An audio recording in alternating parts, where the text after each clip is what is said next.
Hi everyone, welcome to Bong study hub.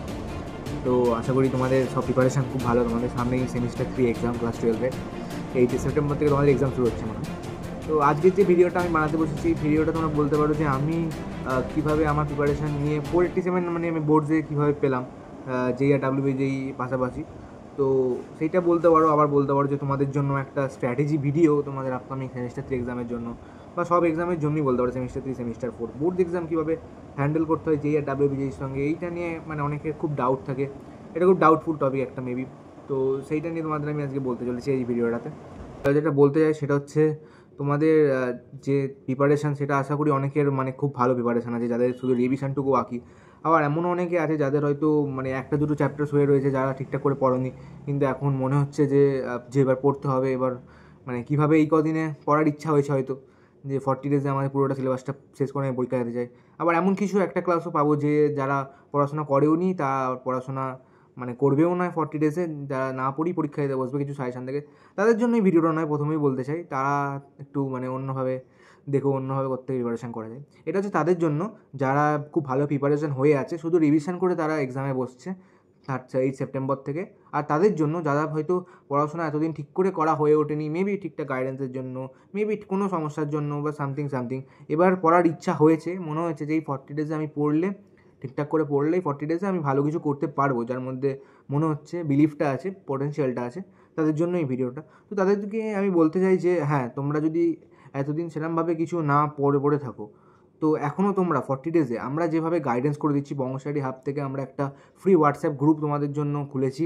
সেখানে আমরা বেশ কিছু ম্যাটেরিয়ালস দেবো, কিছু সাজেশানস দেবো, তার সঙ্গে কিছু মক টেস্টেরও আমরা ব্যবস্থা করেছি।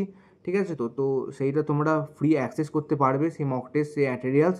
আমরা যেভাবে মানে প্রিপারেশান নিয়েছি বছর মানে আগের বছর, আর আমাদের যে যারা রয়েছে মেন্টরসরা, তারা যেভাবে প্রিপারেশান নিয়েছে, যে কোশ্চেন্স তারা জানে আর কি, আমরা তো জানি যে যে কোশ্চেন্সগুলো ইম্পর্ট্যান্ট, আমাদের স্যারেরা বলে দিয়েছে, আমাদের যে স্যারেরা যে বলে দিয়েছে সেইটাই তোমাদেরকে জানানোর জন্য ফ্রিতে এডুকেশন দেওয়ার জন্য আমাদের এটা ছোট্ট প্রচেষ্টা। তো যাই হোক, তোমরা আমাদের অবশ্যই নিচের দেওয়া লিঙ্কে তোমরা হোয়াটসঅ্যাপ গ্রুপে তোমরা জয়েন করে নিও।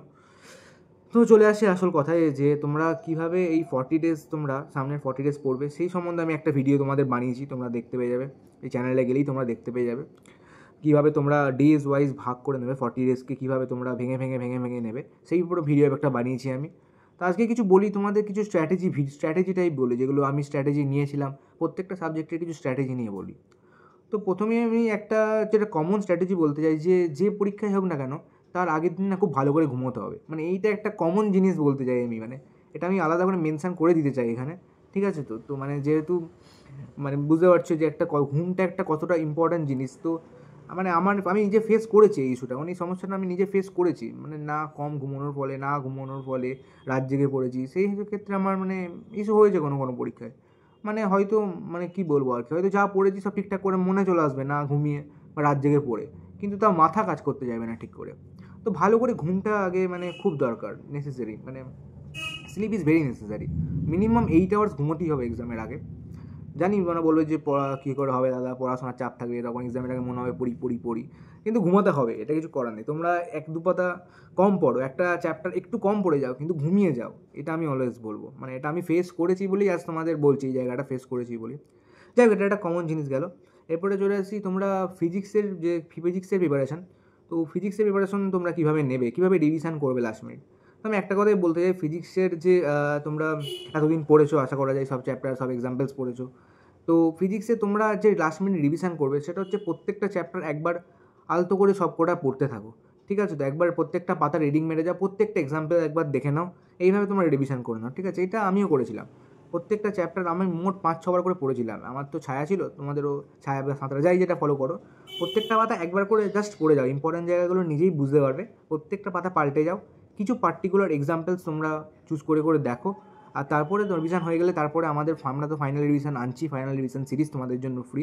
আর আমরা কিছু কোশ্চেন্স পার্টিকুলার সিলেক্ট করে দেবো মক টেস্টে। সেই কোশ্চেন্সগুলো মানে বিভিন্ন মানে জায়গা থেকে তুলে এটা ভীষণ ইম্পর্টেন্ট কিছু কোশ্চেন আমরা তুলে দেওয়ার ইচ্ছা আছে। মানে আমি নিজে পার্সোনালি ডিসাইড করেছি, আমি কিছু পার্সোনালি কোশ্চেন্স তোমাদের জন্য দেবো।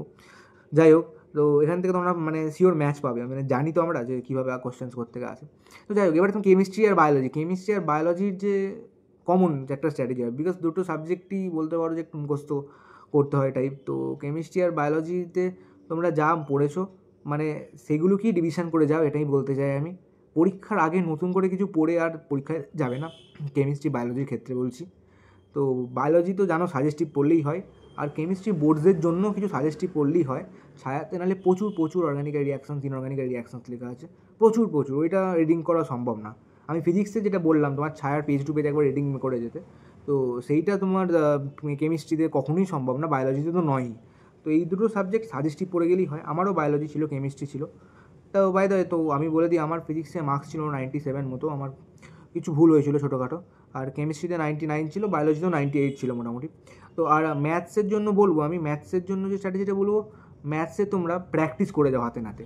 ম্যাথসে যারা বলে যে এক্সাম্পল কোটা দেখে নাও, কয়েকটা এক্সাম্পল দেখে নিয়ে যাও, লাস্ট কয়েকটা এক্সাম্পল দেখে নিয়ে যাও, আমি বলবো সেরকম করো না। এক্সাম্পল অবশ্যই দেখতে হবে, এক্সাম্পল অবশ্যই দেখবে, যে লাস্ট 5-6টা এক্সাম্পল দেখবে, লাস্ট 5-6টা অঙ্ক নিজের হাতে, এক্সারসাইজের দিন লাস্ট 5-6টা অঙ্ক নিজের হাতে প্র্যাকটিস করে যাবে, যেটা আটমোস্ট ইম্পর্টেন্স।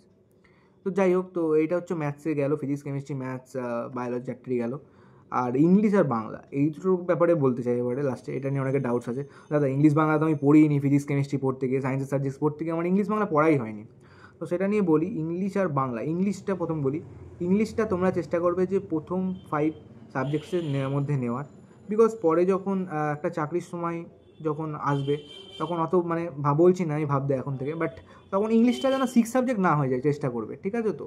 তো ইংলিশটাই তোমরা চেষ্টা করবে পড়ার। আর ইংলিশটা খুব ইজিও, তোমরা পড়ে সহজে গ্রিপ করে নিতে পারবে। পরে যদি তোমার কেউ দেখে না যে ইংলিশটা 6 সাবজেক্ট হয়ে গেছে, তখন একটু কেমন কেমন লাগবে। আমাকে টিচাররা বলেছিলেন আর কি, আমার সিনিয়ররাও বলেছিলেন যে ইংলিশটা যেন 6 সাবজেক্ট না হয়।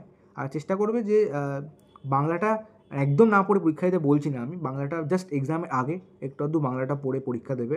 বাংলাটা অত মানে আমি বলছি না যে বাংলাটাই হয়তো 6th হয়ে যাবে, বাট এমন নয় যে বাংলাটাই 6th হবে এইভাবে পরীক্ষা দেবে। যাই হোক, তো মানে মোটামুটি একটু পড়ো এমন নয়। তোমার যদি ফিজিক্স কেমিস্ট্রি ম্যাথস খুব ভালো থাকে, বায়োলজি ইংলিশ এই 5টা যদি খুব ভালো থাকে তোমার, তাহলেও বাংলাটা একটু পড়ে পরীক্ষা দিও।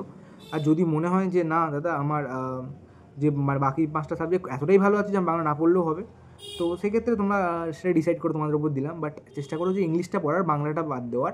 কারো যদি উল্টোটাও ইচ্ছা করে যে বাংলাটা পড়বো ইংলিশটা বাদ দেবো, সেটা করাটা একটুখানি কেমন কেমন হবে, তাই বললাম তোমাদের।